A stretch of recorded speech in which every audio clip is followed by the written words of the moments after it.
सभी देशवासियों को नमस्कार। आपको बता दें कि ब्रजभूषण के खिलाफ 2 एफआईआर दर्ज हो चुकी हैं। 10 पहलवानों के बयान आ चुके, लेकिन मोदी सरकार अब भी ब्रजभूषण के खिलाफ कोई भी कार्रवाई करने को तैयार नहीं है। सबसे पहले तो आपको एफआईआर के बारे में बताते हैं। 2 एफआईआर दर्ज हुई हैं। पहली एफआईआर दर्ज हुई है कि पहलवान जो महिला पहलवान है उसके द्वारा एफआईआर दर्ज कराई गई। उसमें लिखवाया गया कि जैसे ही मैंने मेडल जीता उसी समय ब्रजभूषण वहाँ पर आते हैं और उनको गले लगाने के बहाने कसकर पकड़ लेते हैं। और उसके बाद हम आपको दोस्तों इस वीडियो में नहीं बता सकते, जो बताने लायक होगा वही बताएंगे।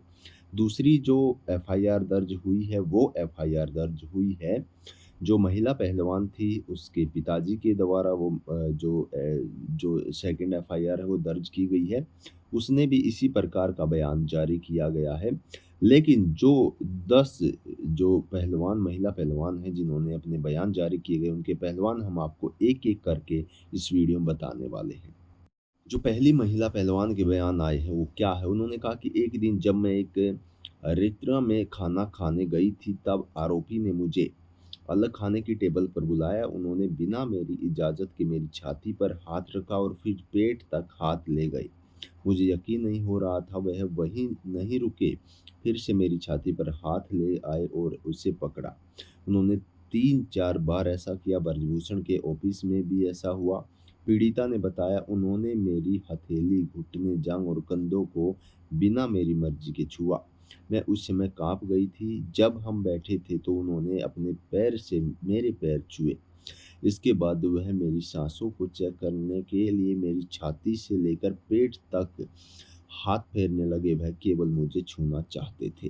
उसके बाद दूसरे पहलवान के क्या बयान है वो हम आपको बता दें। दूसरे जो महिला पहलवान है उसका कहना कि जब मैं मैट पर लेटी हुई थी तब ब्रजभूषण सिंह मेरे करीब आए और कोच की गैर मौजूदगी में मेरी टी-शर्ट उठाई और फिर छाती से पेट तक हाथ फेरा। उन्होंने मेरी सांसें चेक करने के बहाने यह किया। जब मैं फेडरेशन के ऑफिस गई थी तो उन्होंने मुझे ऑफिस बुलाया। मेरा भाई जो मेरे साथ गया था उसे कैमरे से बाहर बैठने को कहा गया। जब बाकी लोग चले गए तब आरोपी ने दरवाज़ा बंद किया, मुझे अपनी ओर खींचा और ज़बरदस्ती शारीरिक संबंध बनाने की कोशिश की। तीसरी जो महिला पहलवान है, उनके बयान है कि वह मेरे परिवार वालों से बात करते थे क्योंकि मेरे पास फ़ोन नहीं था। वह बिस्तर पर बैठे हुए थे। उन्होंने अचानक मुझे ज़बरदस्ती गले लगा लिया। अपनी इच्छाएँ पूरी करने के लिए उन्होंने मुझे लालच दिया। उन्होंने कहा कि अगर मैं उन्हें सेक्सुअल फ़ेवर दूँगी तो वह मुझे सप्लीमेंट देंगे जिससे मेरी ज़रूरत पूरी होगी। इसके बाद चौथे रेसलर के बयान इस प्रकार से। उन्होंने बताया कि मुझे ब्रजभूषण सिंह ने अपने पास बुलाया और टी-शर्ट ऊपर की। उसके बाद मेरे पेट और फिर मेरी नाभि पर हाथ रखा और ऐसा दिखाया कि वह मेरी सांसें चेक कर रहे हैं। वह हमेशा अनुचित चीज़ें करने की कोशिश में रहते थे। इसलिए हम सब ने तय किया कि कोई भी अकेला नाश्ता, लंच और डिनर पर नहीं जाएगा। एक बाहुबली का इतना खौफ महिला पहलवानों में आ गया था कि अब उन्हें अकेला रहने में भी सुरक्षित महसूस नहीं हो रहा था। आपको 2 रेसलरों के और बयान आपको सुनाते हैं, आप देख सकते हैं। 5वीं जो रेसलर थे उन्होंने कहा कि मैं टीम फ़ोटोग्राफ के दौरान आखिर में खड़ी थी। आरोपी मेरे पास आकर खड़ा हो गया। इसमें आरोपी ब्रजभूषण को कहा गया है। अचानक मुझसे महसूस हुआ कि उनका हाथ मेरी कमर के नीचे है। मैं यह महसूस करते हुए बहुत हैरान रह गई। मेरी मर्ज़ी के बगैर इस तरह की इतनी आपत्तिजनक हरकत के बाद मैंने उनका हाथ हटाया तो उसने ज़बरदस्ती मुझे कंधे से पकड़ लिया। और जो छठी महिला रेसलर है उसका क्या बयान था उनके आप देख सकते हैं कि उन्होंने बताया कि मेरे साथ तस्वीर खिंचाने के बहाने आरोपी ने मुझे कंधे से पकड़कर अपने करीब खींचा। खुद को बचाने के लिए मैंने असहज होकर खुद को उनसे दूर करने की कोशिश की। मैंने काफ़ी बार कोशिश की। इसके बाद उन्होंने कहा, ज़्यादा स्मार्ट मत बन रही है क्या? आगे कोई प्रतियोगिता नहीं खेलनी है क्या? इस तरह की धमकी ब्रजभूषण उनको देता था जो महिला पहलवान वहाँ पर मौजूद होती थी या जिनके साथ वो सेक्सुअल हैरेसमेंट करने की कोशिश करता था उनको। और अब जो आपको हम बताने जा रहे हैं वो बहुत ही हैरान कर देने वाला है। वो अपने आप में ही हैरान कर देने वाला है, जो शायद ये भारत देश की जनता नहीं जानती। जी हाँ, आपको बता दें कि बृजभूषण के बेटे ने की थी आत्महत्या और अपने पिता को ही ठहराया था जिम्मेदार। जी हाँ, जो अपने ही बच्चों का नहीं हुआ, वो दूसरों के बच्चों का क्या होगा? आपको बता दें, बृजभूषण के बेटे ने सुसाइड कर लिया था, आत्महत्या कर ली थी और उसने सुसाइड नोट में क्या लिखा था, वो आपको अभी पढ़कर सुनाते हैं। उसने लिखा था कि आप अच्छे पिता साबित नहीं हो सके, आपने हम भाई-बहनों की सुविधा का कोई ख़्याल नहीं रखा। आपने हमेशा अपने बारे में ही सोचा और हमारी कोई चिंता नहीं की। अब तो बहन भी बड़ी हो रही है लेकिन हम लोगों को अपना भविष्य अंधकार में ही दिख रहा है। इसलिए अब जीने का कोई औचित्य नहीं है।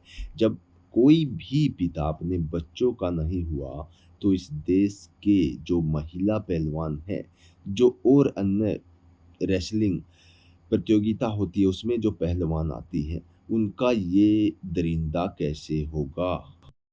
अब महिला पहलवान हैं जो वो 9 तारीख तक का समय सरकार को दे दिया गया है। जो महाखाप पंचायत हुई थी उसमें निर्णय लिया गया कि 9 तारीख तक अगर सरकार बृजभूषण के खिलाफ कोई भी कार्रवाई नहीं करती है तो फिर हम दोबारा से जंतर मंतर पर जाएंगे। और ये ऐलान किसान यूनियन प्रधान राकेश टिकैत के द्वारा किया गया है। उन्होंने ये भी धमकी दी है सरकार को कि जो ट्रैक्टर किसान आंदोलन में आए थे वो किराए के नहीं थे, यानी कि उनके कहने का मतलब है कि वो दोबारा फिर से आ सकते हैं। मोदी सरकार ये बात याद रखे।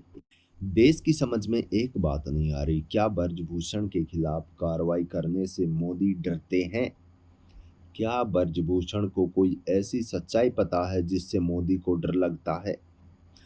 जब यूडब्ल्यूडब्ल्यू की तरफ से डब्ल्यूएफआई बर्खास्त करने की धमकी भी दी गई है, चेतावनी भी दी गई है भारत देश को, लेकिन उसके बाद भी मोदी सरकार बृजभूषण पर बोलने को तैयार नहीं, बृजभूषण पर कार्रवाई करने को तैयार नहीं। हमारी देश की महिला बेटियां अपने मेडल जो उन्होंने अपनी खून पसीने की कमाई से एकत्रित उन्होंने हासिल किए थे, इस देश का नाम रोशन करके उन मेडलों को गंगा में बहाने जा रही थी, तब भी हैरानी की बात है मोदी सरकार के मुख से एक भी शब्द उनके लिए नहीं निकला कि आप वहां मत जाओ, इंसाफ होगा। बहुत ही शर्म की बात है। क्या आपको ऐसा नहीं लगता कि तीसरे चौथे दिन जो भी आरोप का कोई भी केस आता है उसमें बीजेपी के मंत्री या बीजेपी के कार्यकर्ता का हाथ जरूर मिलता है?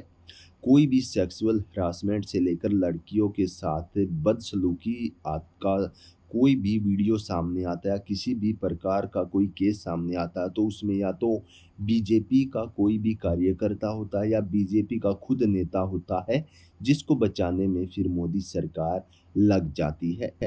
अंत में हम सभी देशवासियों से यही कहना चाहेंगे, आपकी राय क्या है? आप हमें कमेंट बॉक्स में बता सकते हैं और जो भी अपडेट आएगी हम आपके साथ जुड़ते रहेंगे। सभी को जय हिंद, जय भारत।